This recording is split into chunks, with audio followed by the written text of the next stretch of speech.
Galing ako sa labas, guys. Maputik masyado. Wala ako panguha ng panggatong para para iipon-ipon ko para pag may time ako makapiak-piak ako ng kahoy. Nagpiak na lang ako sa loob. Sorry kayo ninyo, guys. Kahit voice over ito, mayroon pang ingay. Nag-uwang ang iro. Sorry jud kayo ninyo, guys. Kamurag yung mahibaw na ko ani, guys. Pagkatapos ko dito maghuhugas, guys, puntahan ko ulit ang labas. Pag wala ng ulan, ako makatigom-tigom ba, ipon-ipon ng panggatong para pag may time ako, mapiak-piakon ko ang panggatong. Magre-ready ako permi. Kahit mayroon pa kaming ibang takangan katulad ng gas, pero ang panggatong kahoy pang-apoy hindi na po ubos. Hindi na po pag magre-ready ko palagi kahit mayroon pang panggatong, magre-ready ko kay bukan. Tapos na gusto kong magsaing sa labas, mayroon akong kahoy. Wala naman gastos pag kahoy. Ang yun, lang kabutihan pag masipag kayo, dami kang gatong kahoy. Kaya nga kanina gusto ko nga mag-ipon-ipon ng mga kahoy kahit kunti. Pag mag-ipon yan sa isang semana, dami na. So pag may time ako, lagariin ko ang mga panggatong, pero wala ako kakuha kanina. Mayroon naman akong kunti dito, kunti lang.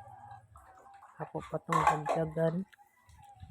Pagkadaghan yung ang daming guys. Ang daming hakot. Kilala ba niyo yung hakot? Guys, ang daming hakot sa sa labas. Dami, sobra. So, pasensya lang yun sa ingay-ingay, guys. Ingay yun masyado. Akong hugasan dire, hindi kasog tubig. Kaya ang tubig, sa una ako tigumon para sa halaman. Pero ngayon, nag-ulan man, wala akong tigom ng tubig. Nag-control ako sa tubig para liit lang ang among mabayaran. Kaya, hindi kami kusik-kusik, hindi paagason. Hindi ko magpaagas sa gripo. Alam ko pag may sunod ang balde ko. Kita niyo ng balde. Hindi ko pag-usik-usik.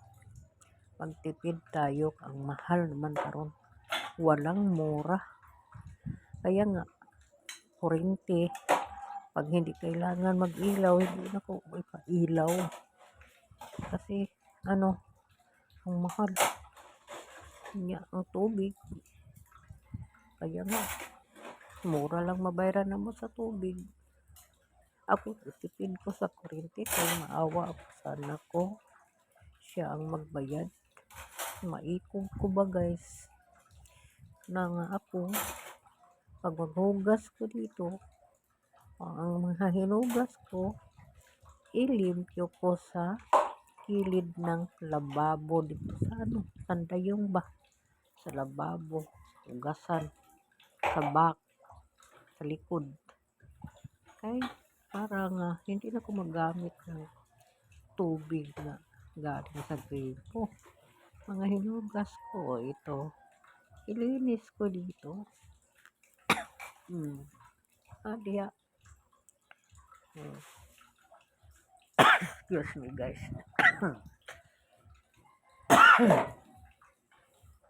Na.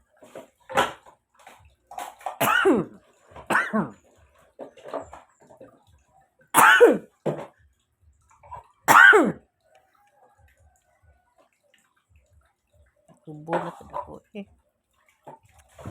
para hindi ko makapace ba. Hindi ko makaamoy-amoy. Kaya nga hindi ako gusto ng mga na kahit nag-start ko dito kay magpunta pa ako sa labas pagkatapos dito. Baka wala ng taligsik. Sa buntag nagtalisik. Pag magpunta ko sa labas, ang talisik. Pagpasok ko sa loob, wala. Pag bumalik ako, talisik. So, parang makainis. Pagkatapos kong maghugas, pag magtalisik, pag may ulan, maglilinis na lang ako dito sa kwarto higaan namin. Kay while nag-ulan, ang talisik. Pero walang talisik, puntahan ko ulit dito sa kahoy. Kay mayroon kong kahoy ng plano na kunin ko para ilagay ko sa ipon-ipon na kahoy. Kaya pag may time ako, maglagari ako. Ngayon, hindi ako nag-ulan, nagtalisik, maputik yung labas. Natakot ako pag malambata dito. So, salamat ninyo guys. Salamat sa paglantaw.